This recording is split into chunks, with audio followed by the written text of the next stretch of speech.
Ketika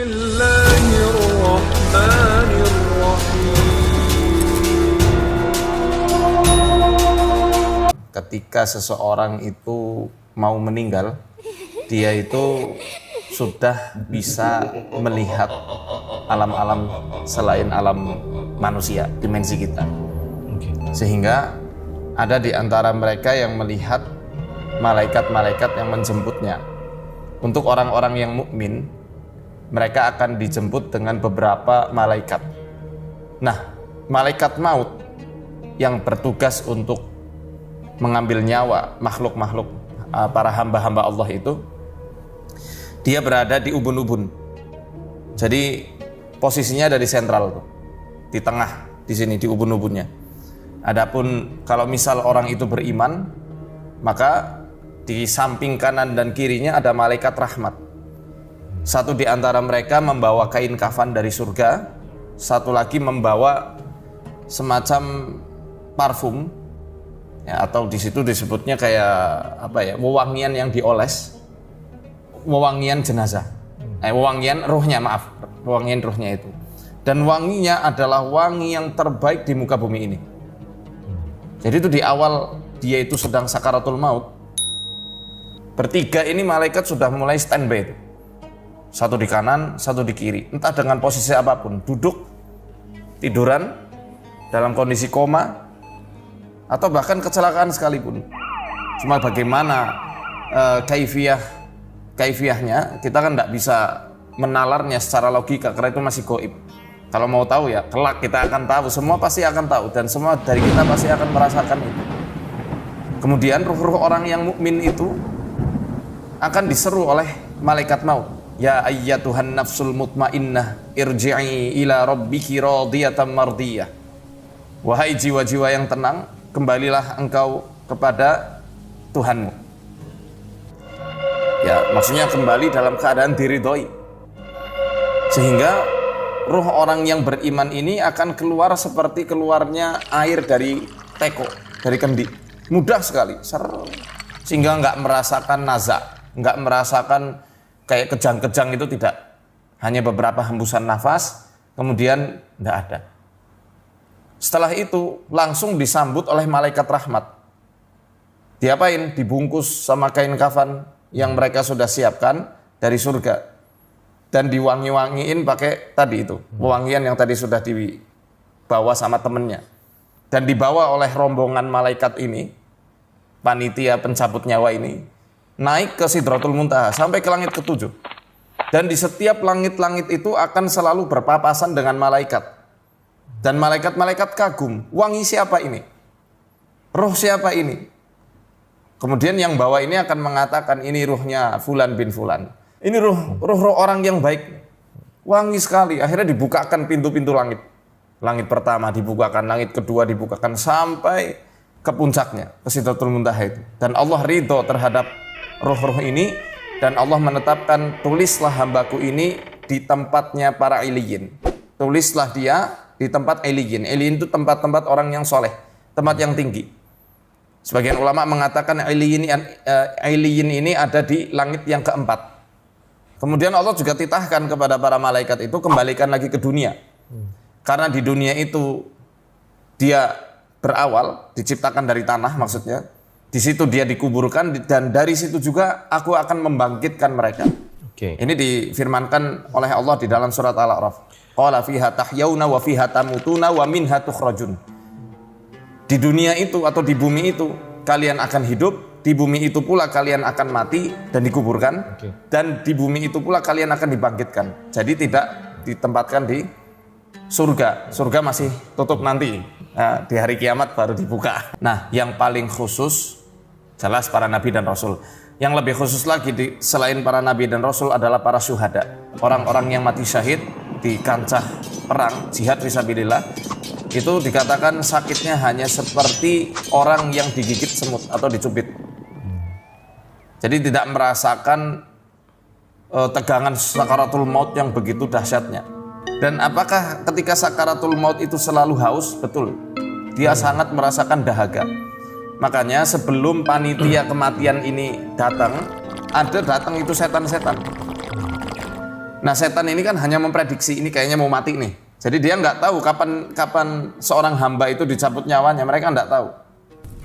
Dan dia menggoda dengan wujudnya apa mas? Wujudnya itu kayak wujud bapak atau ibunya yang sudah lama meninggal. Ayo ikut aku nak, nih aku berikan kamu susu yang sangat segar. Atau minuman yang sangat menyegarkan yang dalam kondisi dahaga sekali ketika sakaratul maut pasti orang-orang kepengen minum. Kemudian dia akan menawarkan, dulu aku mengikuti jalannya ini dan itu. Yang penting dia disuruh murtad dari Islam. Oke. Nanti kalau kamu mau murtad, tidak bersaksi Allah sebagai Tuhanmu, tidak bersaksi Muhammad adalah utusan Allah, aku baru kasih ini. Dulu aku kayak gitu loh, dan aku selamat nih. Itu ada kondisi-kondisi kayak gitu. Kemudian kalau misal setelah ujian pertama lolos, nanti akan ada sosok orang-orang yang jadi musuhnya selama ini. Demikian juga seterusnya, pokoknya diuji terus di saat-saat terakhir itu. Hingga kalau dia orang yang istiqomah, dijaga keimanannya sama Allah, ya akan turun malaikat-malaikat itu untuk memberi kabar gembira, seperti yang tadi sudah saya sebutkan itu. Nah, kalau orang-orang yang kafir, orang-orang yang munafik, yang musyrik, pokoknya yang durhaka sama Allah, dia akan didatangi dengan panitia kematian ini dengan wajah malaikat yang menakutkan, hitam kelam. Malaikat maut ada di posisi tengah, di ubun-ubunnya. Yang lain adalah malaikat-malaikat adab dari neraka, membawa kafan dari neraka dan bau-bauan yang busuk sekali. Kemudian Al-Quran menjelaskan tentang bagaimana cara malaikat itu mengeluarkan ruh orang kafir. Pertama ada di Surat Al-An'am ayat 93. Walau taro iz zalimuna fi ghamaratil maut wal malaikatu basitu aydihim akhriju anfusakum al yauma tujzauna adzabal hun bima kuntum taquluna 'ala Allahi ghairal haqqi wa kuntum an ayatihi tastakbirun. Kalau kamu bisa melihat bagaimana orang-orang zalim itu berada di dalam siksaan sakaratul maut yang dahsyat, kamu akan melihat malaikat itu akan membentangkan tangannya sambil mengatakan, akhriju anfusakum, keluarkan jiwa kalian.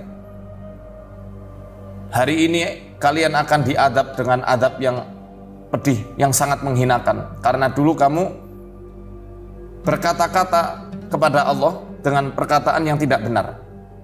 Mengatakan Allah punya anak, Allah itu ini, Allah itu. Pokoknya yang bukan haknya Allah.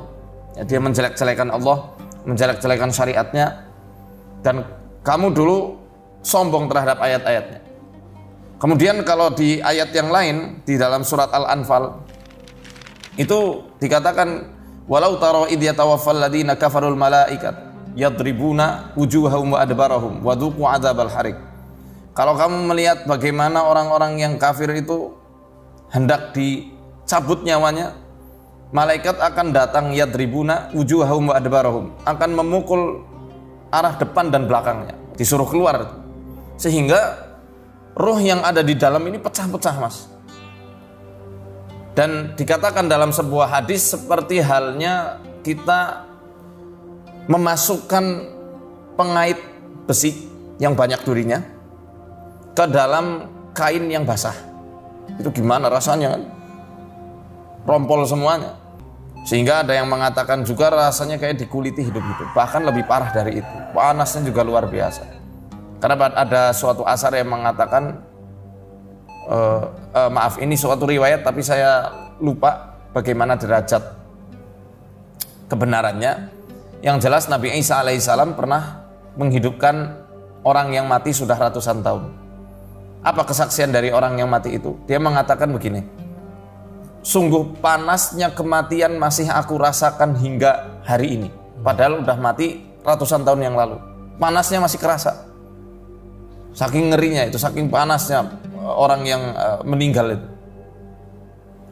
Begini ya, saya peruqyah. Saya melihat beberapa pasien-pasien ketika hendak dipisahkan dengan khodam yang sudah lama melekat hingga sampai masuk ke sumsum mereka, menguasai hormon mereka, itu ketika lepas khodamnya, ini baru khodam loh ya, ini kan ibaratnya perangkat eksternal, instalan, itu wajar rasanya luar biasa sakit, Mas. Nanti kita bisa tanyakan lah ke orang-orang Nanti ada narasumber lagi kan setelah ini. Nanti kita akan tanyakan kepada dia gimana rasanya ketika khodam itu kita pisahkan. Sendi kayak copot, tubuh panas, kulitnya itu kayak kena cabai perih, tapi ketika dilihat nggak ada lukanya dan nggak karu-karuan rasanya. Mungkin teman-teman yang pernah diruqyah dan khodamnya memang sudah keluar rasanya juga seperti itu. Itu baru khodam lah, gimana ini ruh loh. Jelas itu sakitnya itu bukan main. Mau yang soleh, mau yang durhaka, apalagi yang durhaka, yang soleh pun aja sakit. Kecuali orang yang memang Allah berikan rahmat untuk tidak merasakan sakit yang sebegitu dahsyatnya. Seperti para syuhada. Karena sakitnya ibaratnya sudah digadai dengan, sudah ditebus dengan dia itu berjihad dengan berperang itu.